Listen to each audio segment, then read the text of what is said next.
Here.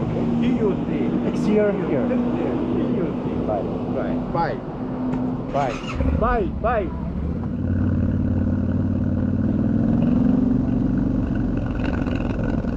Scusa, ma c'è un fiume di schiuma? E a 10 km da Fabrizio questo è il panorama. E questa è la strada,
siamo partiti da Tabriz questa mattina. Ci siamo lasciati la metropoli alle spalle per andare al castello di Babak, vicino al confine con l'Azerbaigian.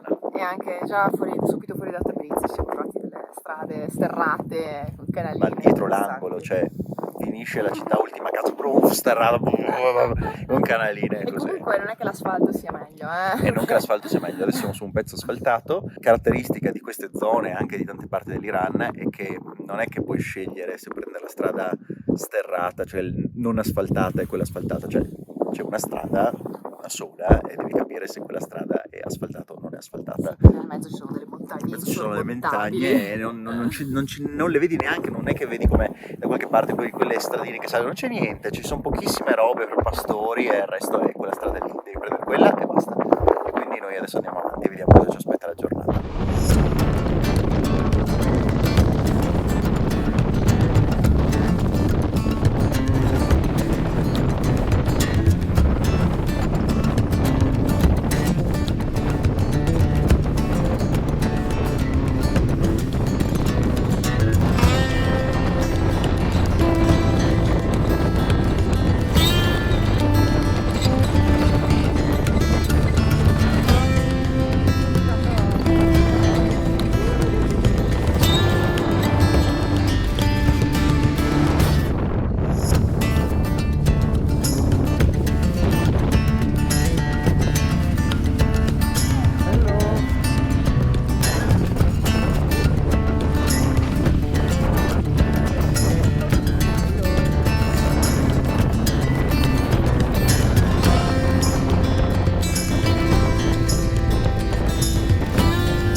Corso via, paurissima. Te magno, stai attento.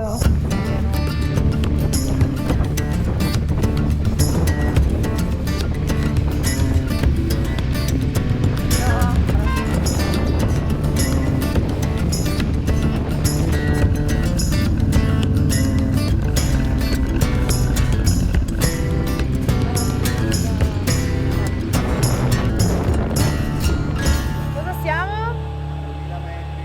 A 2000 metri, avete capito?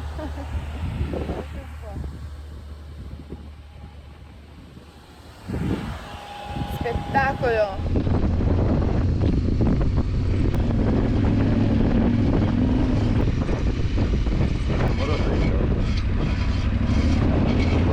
Anch'io lo vedo, fermo, fermo, fermo, fermo. Sotto il paramatore è un legnetto, qualcosa che tocca.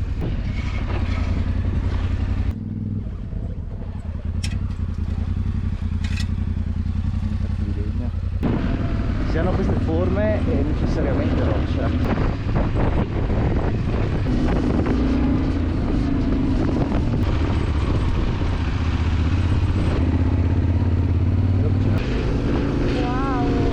Ditemi anche voi se non toglie il fiato questo panorama. Una strada sola, non asfaltata.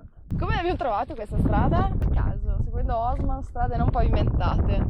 Mettendo un po' di landmark, Sì. con le linee ISO-IPSE, per cui dicendo si passa di là, quella stradina sembra aver tornato, si fa un lavoro del genere e si cerca di creare un tracciato. Cosa ne pensi di queste pecore sulla sella?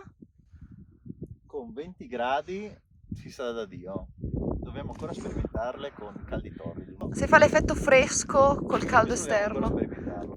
Perché in realtà in questa parte nord dell'Iran, che di là a 250 km c'è il Mar Caspio, viene giù tanto vento. Viene giù il vento dalla Russia, passa sopra il mare, si raffredda e dopo spazza sta roba qua, per cui scende la temperatura veramente abbastanza. Mi sono messa la giacca termica. Sì. Guardala che ridere!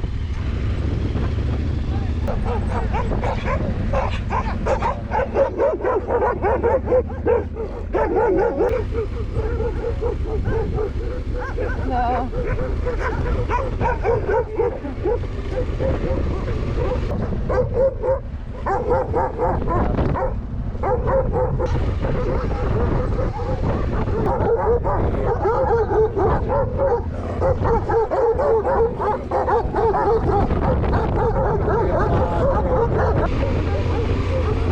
Solo te rompono!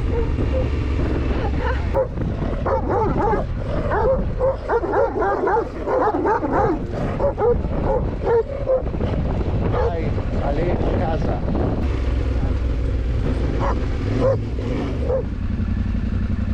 Allora Fra? Io l'Iran me lo immaginavo proprio così, montagne aspre, luoghi sterminati. E accampamenti nomadi, Assolutamente. che nemmeno in Mongolia.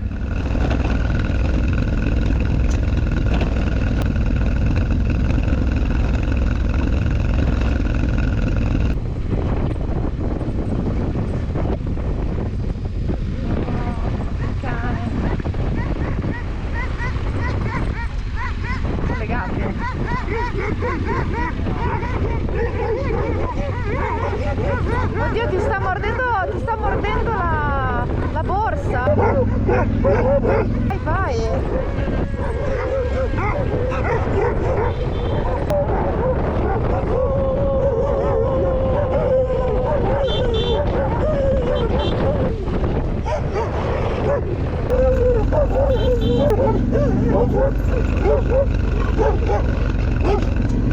Guarda questo.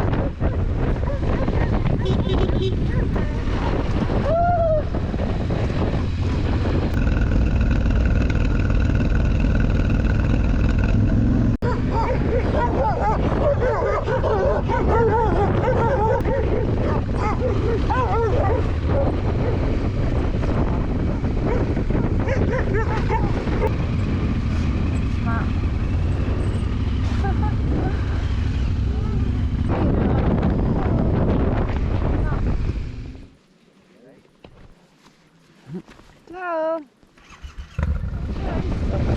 Oddio! Oddio, è enorme!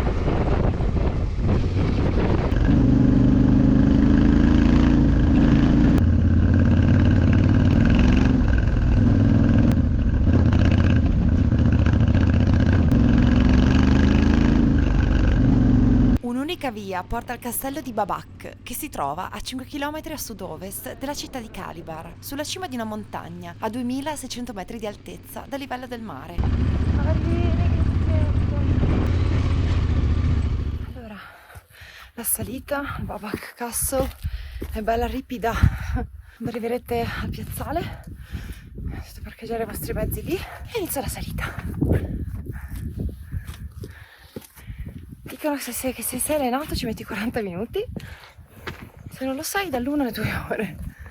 Ancora un paio di centinaia di metri e arriviamo su al castello di Babak e dopo vediamo di tornare giù prima che diventi buio. Il castello è dell'VIII, VII, VIII secolo ed è stato costruito dai Cummariti, che era possiamo riassumerla in maniera super semplice, come un'eresia del zoroastrismo. E i Cummariti si sono opposti a lungo in questa regione, che è quella dell'Azerbaigian iraniano, all'invasione islamica, soprattutto al califfato abbaside, che di fatto ha invaso tutta la Persia e ha islamizzato la Persia. E i Cummariti erano questa setta che aveva sede in quest'area. E il castello di Babak era la fortezza principale anche dell'eroe dei Cummariti, che si chiamava proprio Babak, ed è stata espugnata solo nel IX secolo, cioè praticamente più di 100 anni dopo l'invasione islamica della Persia. Ed è in un posto magnifico, a strapiombo sulle vallate, in questa zona che è a solo 30 km, 40 dal confine col moderno Azerbaigian, è fresco fortunatamente. E adesso vi faremo vedere un po' la salita e questo magnifico castello che è turistico per gli iraniani, ma non lo è per niente per gli stranieri, perché si trova veramente in una posizione assurda.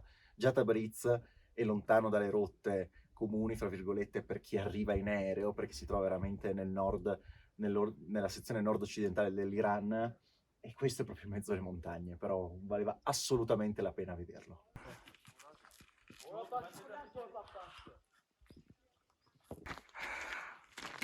Fra distrutta. Sono abituata a camminare.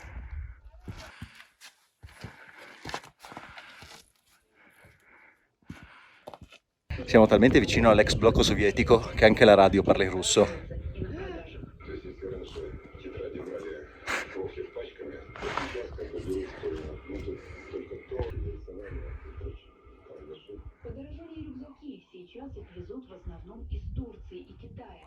Ma tu cosa fai qui? Guarda come sale su per la montagna.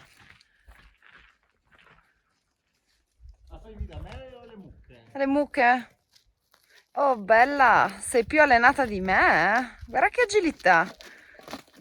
Lei ha 4x4. Cioè, hai visto con che agilità sale? Io non ho questa agilità. È il 4x4, giusto. Francesca mi ha detto che sembra uno scolaretto con lo zaino. Cosa canta Guccini in Addio? Eterno studente. Eterno studente. E visto che ci sono le elezioni, non so quando esce questo video, ci sono le elezioni in Italia, il nuovo governo dovrebbe finanziare, al posto che tutte le scolaresche a Roma, come hanno detto Calenda e Renzi, tutte le scolaresche a Babak, in Iran. La vedo molto fattibile.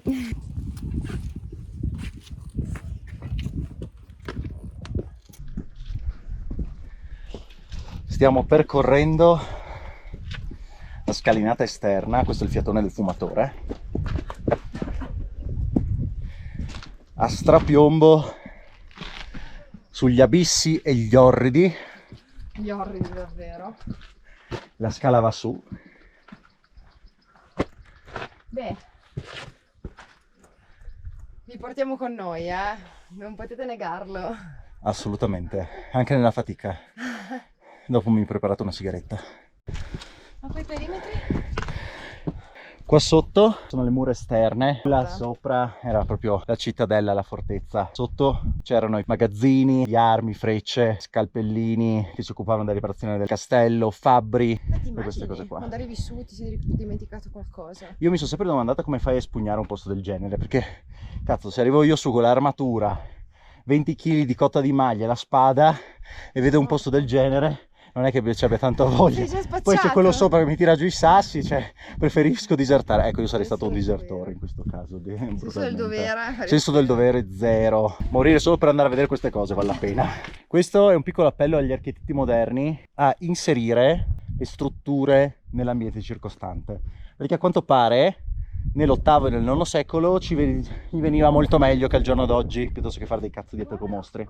Cioè guardate come è integrato tutto, poi la bellezza dell'utilizzare pietre locali. Ovviamente qua non è che siamo come i romani che prendevano il marmo e se lo trasportavano dall'altra parte dell'universo solo per farsi il contorno del tempio, visto che dentro è in muratura. Laggiù c'è la città, che sembra lontanissima, perché lo è. Fa un po' ridere quelle finestre moderne che hanno messo su. Finestre in stile Iran, un po' datate. Sì. Non c'erano nel Medioevo.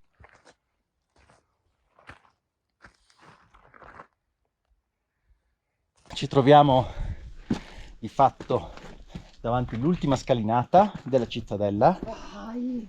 Quel posto dove se ti trovi dentro alla fine dell'assalto dici cazzo sono fottuto sicuro, perché se sono arrivati qua i nemici vuol dire che sei spacciato. Però ovviamente fungeva anche da luogo di rappresentanza dei sovrani Kummariti e soprattutto del mitico Babak, da cui il castello prende il nome, l'eroe Kummarita per eccellenza ed eroe nazionale azerbaigiano.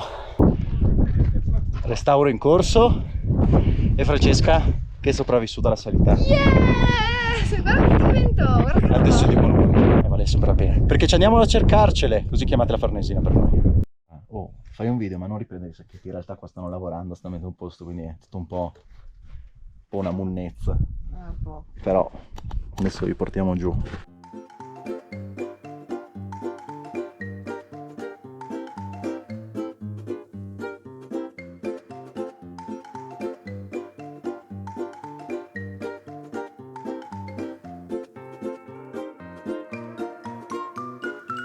Quando siamo venuti su non c'era nessuno, adesso siamo assediati dalle mucche.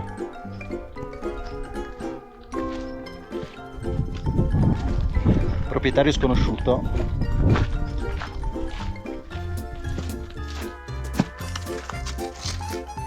Tensione non prevista degli stivali TCX che usiamo per questo viaggio. Francesca usa degli ottimi stivali Bahia waterproof che hanno solo un problema: sulla zampa la suola è liscia, quindi per camminare, nonché su qualcuno dei fondali, sono comodissimi come i miei, ma scivolano un pochino sulla terra, quella che proprio ricopre le pietre. Invece Amedeo usa il TCX Drifter con suola carro armato.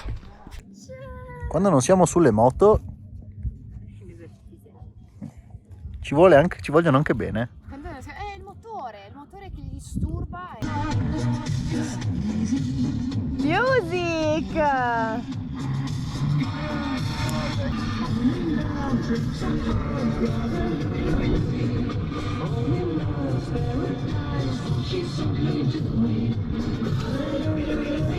Thank you. Bye. Adios. Adios. Malades.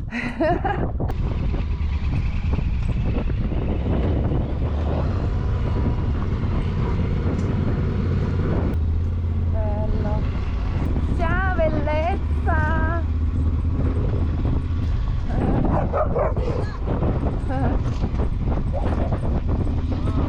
Che bel vestito, signore a cavallo.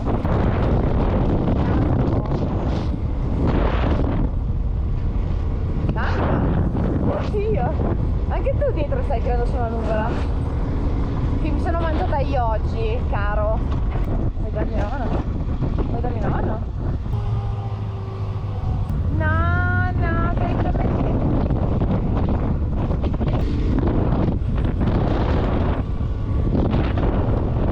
Mentre Amedeo pianifica e mangia, ma pianifica anche per domani, che a quanto pare, come dicevamo qua, abbiamo le distanze immense dell'Iran. Vi faccio vedere cosa stiamo mangiando. Quando ti portano il riso in Iran arriva sempre con il burretto. Il riso ancora caldo lo sciogli lì, buonissimo ragazzi, buono. Ci hanno portato delle verdure, un ayran fatto in casa, che non è ayran, in realtà è proprio kefir, non the best. Un'ortolana iraniana e poi qui una serie di assaggini, sia il pollo per me, mentre Amedeo si è preso il kebab. L'hotel, qui su internet non si trova niente, per cui siamo andati nel primo hotel che ho visto per strada. Costo 22 euro. 22 euro, colazione compresa, giusto per darvi l'idea. Sono tutti hotel carini, almeno finora. E basta, noi mangiamo.